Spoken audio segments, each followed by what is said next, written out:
അങ്ങനെ ഒരു രാഷ്ട്രീയ പാർട്ടി കൂടി കേരളത്തിൽ നിന്ന് അപ്രത്യക്ഷമാകുന്നു. എറണാകുളത്ത് കിഴക്കമ്പലത്ത് രൂപീകരിച്ച 2020 എന്ന രാഷ്ട്രീയ പാർട്ടി. 2020 എന്ന രാഷ്ട്രീയ പാർട്ടികളുടെ അണികൾ LDFിലേക്കും UDFിലേക്കും ചേക്കേറുകയാണ്. ഏറ്റവും ഒടുവിൽ 2020ക്കെതിരെ പരസ്യ പ്രസ്താവനയുമായി എത്തിയത് അവരുടെ സമുന്നത നേതാക്കളിൽ ഒരാളായ CI ഉലഹന്നാനാണ്. CI ഉലഹന്നാൻ പറഞ്ഞത് 2020യുടെ എല്ലാമെല്ലാമായ സാബു ജേക്കബ് തൊഴിലാളികളെ കാണുന്നത് പോലെയാണ് 2020 പ്രവർത്തകരെ കാണുന്നതെന്ന്. മാസാമാസം 2020 പ്രവർത്തകർക്ക് ശമ്പളം ഇട്ടുകൊടുക്കും. ആ ശമ്പളത്തിൽ മതിമറന്ന് 2020 പ്രവർത്തകർ പ്രവർത്തിക്കും.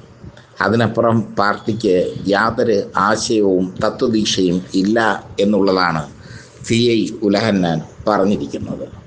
CI ഉലഹന്നാൻ്റെ കൊഴിഞ്ഞുപോക്ക് 2020ക്ക് കടുത്ത ആഘാതമാണ്.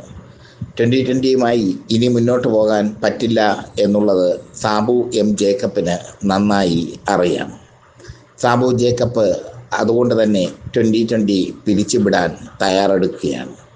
ഒരു പരിധിക്കപ്പുറം പണം പമ്പ് ചെയ്യാൻ സാബു ജേക്കബ് തയ്യാറല്ല.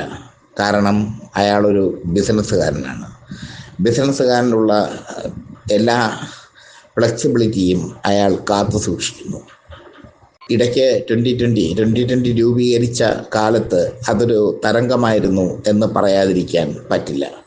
കിഴക്കമ്പലം ഗ്രാമപഞ്ചായത്ത് അവർ പിടിച്ചെടുത്തു. മാത്രമല്ല എറണാകുളത്ത് അവർ ശക്തമായ സ്വാധീനം ഉണ്ടാക്കി. LDFിനേക്കാൾ UDF വോട്ടുകളാണ് അവർക്ക് കൂടുതൽ ലഭിച്ചത്. ഈ സാഹചര്യത്തിൽ ഇപ്പോഴത്തെ എത്തി നിൽക്കുന്ന സാഹചര്യം 2020യുടെ പരിതാപകരമായ അവസ്ഥ വെളിപ്പെടുത്തുന്നു. ഇടയ്ക്ക് നടൻ ശ്രീനിവാസൻ 2020ക്ക് അനുകൂലമായ പ്രസ്താവനകൾ നടത്തിയതൊക്കെ വലിയ ചർച്ചയായിരുന്നു. ഇപ്പോൾ 2020 എത്തി നിൽക്കുന്നത് നേതാവില്ലാത്ത അവസ്ഥയിലാണ്. അവർക്ക് ഒരു നേതാവേ ഉള്ളൂ, മുതലാളിയായ സാബു ജേക്കബ്.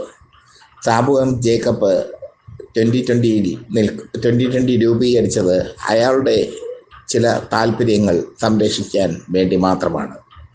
ഒരു രാഷ്ട്രീയ പാർട്ടി രൂപീകരിച്ച് അതിനെ എറണാകുളത്ത് ഒരു തരംഗമാക്കാൻ സാബു ജേക്കബിന് കഴിഞ്ഞു എന്നുള്ളത് ശ്രദ്ധേയമാണ്. അത്രമാത്രം പണം അദ്ദേഹം പമ്പ് ചെയ്തു. പക്ഷേ ഇപ്പോൾ 2020യുടെ തട്ടകമായ കുന്നത്ത് നാട്ടിൽ പോലും 2020യെ അനുകൂലിക്കുന്നവർ ഇല്ല എന്നുള്ളത് ശ്രദ്ധേയം.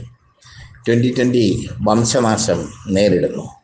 അവരുടെ പ്രവർത്തകർ കൊഴിഞ്ഞു പോയിക്കൊണ്ടിരിക്കുന്നു. ഇങ്ങനെ കൊഴിഞ്ഞു പോയിക്കൊണ്ടിരിക്കുന്ന പ്രവർത്തകരുമായി ഒരു പാർട്ടിയുമായി മുന്നോട്ട് പോവുക അസാധ്യമെന്ന് സാബു ജേക്കബ് തിരിച്ചറിഞ്ഞിരിക്കുന്നു. സാബു ജേക്കബ് പല ഗിമിക്സുകളും കാണിച്ചു 2020 രൂപീകരിക്കുന്നതുമായി ബന്ധപ്പെട്ട്.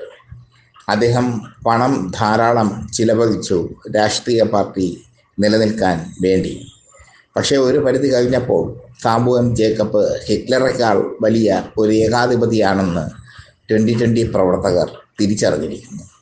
ആ തിരിച്ചറിവാണ് 2020 പ്രവർത്തകർ കൂട്ടത്തോടെ കൊഴിഞ്ഞു പോകാനുള്ള കാരണവും.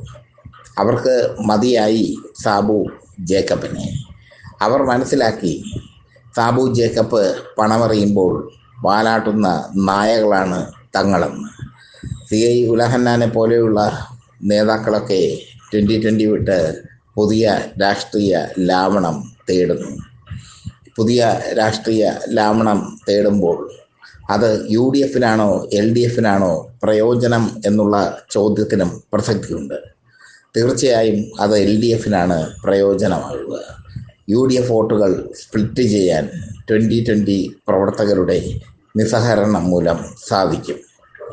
LDF അന്നേ പറഞ്ഞിരുന്നു, മുതലാളി ഒരു പാർട്ടി രൂപീകരിച്ചാൽ അത് ഏതറ്റം വരെ പോകുമെന്ന്.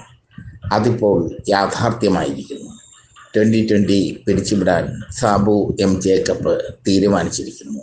അണികളില്ലെന്നേ, കുറേ കാലം അണികളുണ്ടാകും. കേരളത്തിൽ ഏറ്റവും വലിയ ഒരു രാഷ്ട്രീയ പാർട്ടിയുമായി കടന്നു വന്ന BDJSൻ്റെ അവസ്ഥ ഇപ്പോൾ എന്താണ്? അണികളില്ല.